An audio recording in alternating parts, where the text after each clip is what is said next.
چیزایی که ما ساختیم اینجا تمامش براتون معرفی میکنیم. یک گیت هوشمند است، برقی است که با استفاده از کارت که کارت ما برش میگیریم، اتومات گیت بلند میکنه، موتور ما داخل میشه، پس گیت اتومات خودش پایان میه.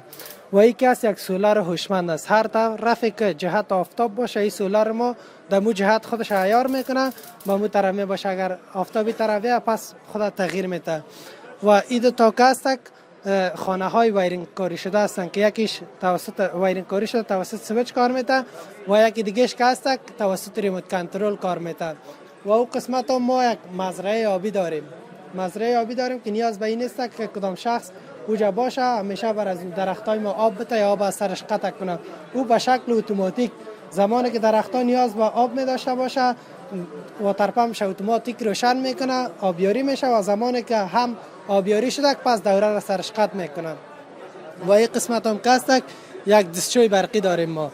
دستشوی برقی است، حالا خب فعلا ذخیره آب یا زیرش امکانات مساعد نبوده.